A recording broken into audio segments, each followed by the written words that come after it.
खाना खाने के बाद आप सब लोग थोड़ा सा जैसे चावल खाने जाइए या रोटी खाने जाइए ना, तो पहला टुकड़ा सूखा खाइए। अगर चावल है ना, बिना दाल का पहला सूखा खाइए, और रोटी खाने जाइए तो पहला टुकड़ा बिना न दाल न सब्जी पहला सूखा चबा के देखिए, ताकि आपको एहसास हो कि इस पृथ्वी पे ऐसे भी लोग हैं जिनको ये सूखा ही नसीब होता है। फिर आपको समझ में आएगा कि आपके घर वाले आपको इतना अच्छा बना के देते हैं। आया नहीं किसान के चालू कर दी, कितना भी बेहतरीन खाना मिले, आपको पहला लुकमा एकदम सूखा खाना है, ताकि आपको याद रहे कि पृथ्वी पर ऐसे भी लोग हैं जहां आप पहुंच सकते हैं। फिर अहंकार कभी मत कीजिए। तुम्हें तुम्हारे अंदर का पोटेंशियल पता है, तुम्हें अपने अंदर की आग पता है। जब तुम छोटे से थे ना, तुम बहुत मेहनत करते थे। जब तुम छोटे से थे ना, तुम्हारे अंदर इतनी एनर्जी थी, इतनी भूख थी कि जीवन में कुछ करके दिखाना है, और वो भूख गायब हो गई है।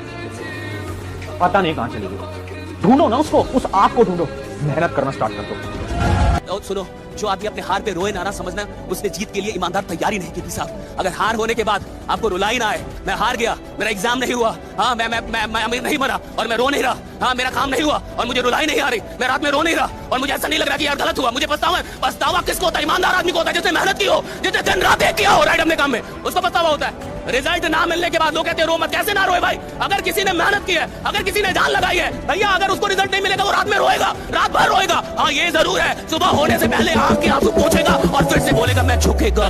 दूसरी गलती, जसवंत सिंह के मरने के बाद, रानियां उनकी गर्भवती थी, तो मरने के बाद उनकी रानियों से 2 बच्चे पैदा हुए, उसमें से एक अजीत सिंह। अब ये औरंगजेब पहुंचा अजमेर, डेरा डाला उसने, और वहां पहुंचकर उसने जसवंत सिंह के भाई थे अमर सिंह, उनके पोते इंदर सिंह को राजा घोषित कर दिया।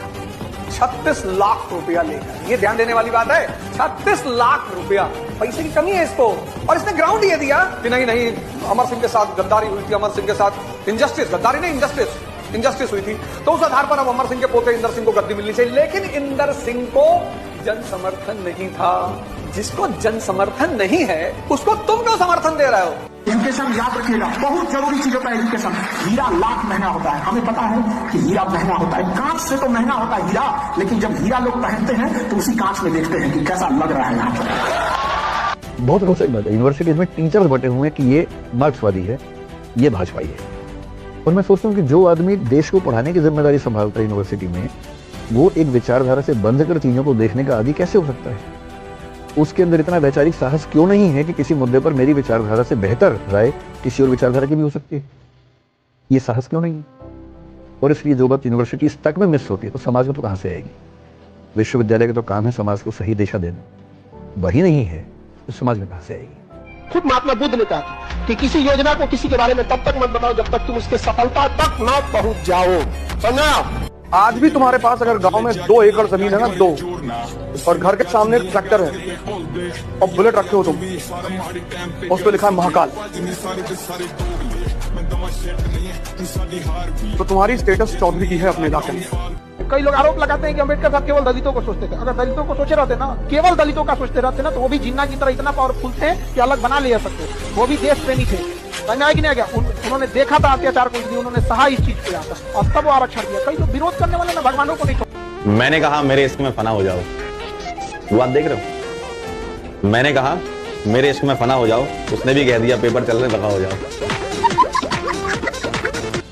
लाइफ में जितना डाउन टू अर्थ रहिए, जितना सिंपल रह सकते हैं रहिए, क्योंकि कांटों पे चलना अगर आपको आता है तो फूलों पे चलना किसी को सिखाने की जरूरत नहीं है, आराम से चल जाएंगे।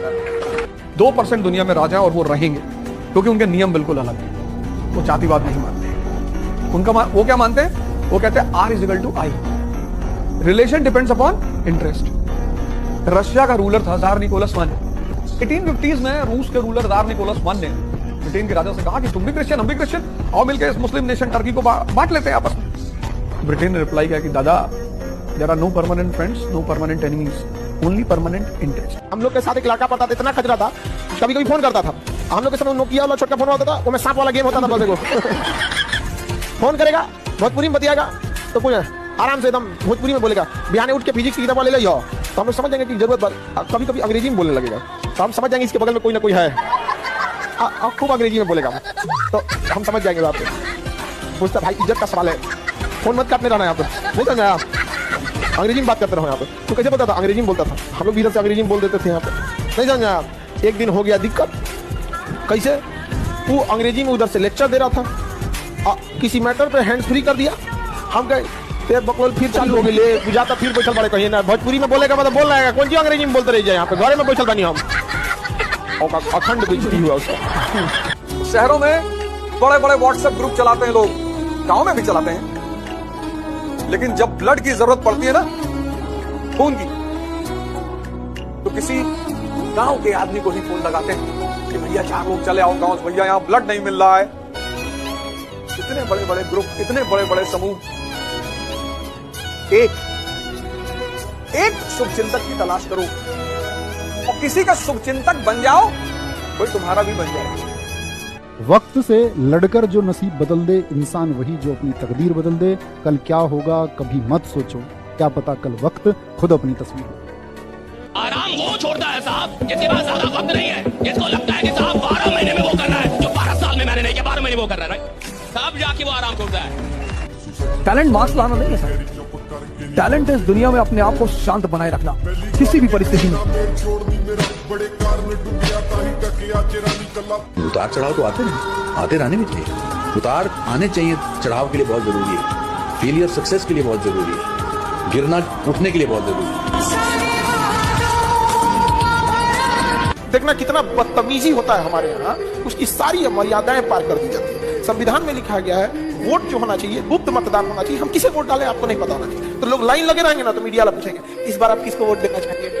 वो बेचारा गांव का इंसान उतना पढ़ा लिखा भले ना हो, लेकिन सभ्य रहता है कि इधर उधर इशारा करता है, हाँ हम विकास के नाम पे वोट देंगे, हम उनको देंगे जो देश की भलाई करे। उसे पता है 1 मिनट में वो नाम बता सकता है कि किसको वोट डालेंगे। लेकिन इन बदतमीजों को देखो, ये कहलाते हैं पढ़े लिखे, और लाइन में कोई लगा है उसको पूछता आप किसको वोट देना चाहेंगे। जब आप अपने बारे में अच्छा या बुरा डिसाइड नहीं कर पा रहे तो दूसरों के बारे में तो जल्दी कैसे कर लेते हैं। और एक कहावत है कि प्रत्येक व्यक्ति दूसरों के मामले में जज और अपने मामले में वकील सबसे बड़ा है। अपनी 50 गलतियों को ढकने के लिए आप ऐसे ऐसे तर्क देंगे, अरे ये हो गया था ना, मजबूरी हो गई थी ना, इसलिए ऐसा हो गया था, बेसिकली मैं बहुत अच्छा इंसान हूं। और दूसरा व्यक्ति करे तो कोई कंडीशन नहीं, कोई सिचुएशन नहीं, आप तुरंत फतवा जारी कर देंगे कि नीच था ही, पहले पता था मुझे इसकी नीचता, आप देखो सबको दिख गई है, मैं तो पहले जानता था। दूसरों के मामले में तुरंत जजमेंट, हड़बड़ी से जजमेंट, अपने मामले में लंबी वकालत, क्योंकि पैरामीटर्स अलग अलग है, अपने लिए अलग, दूसरों के लिए अलग है। आपको फेलियर का फियर नहीं होना चाहिए, आप ट्राई नहीं कर रहे उसका फियर होना चाहिए जीवन में, ठीक है। आप फेल हो जाओगे, इससे डरोगे तो फिर कभी आगे नहीं बढ़ पाओगे। तो यही बात आज आप दिमाग में अपने रखें। मैं अपराधी उसको मानता हूं जो अपनी माँ बाप की नहीं मानता। आप जो कहते हो कि माँ बाप की इज्जत करना चाहिए, बिल्कुल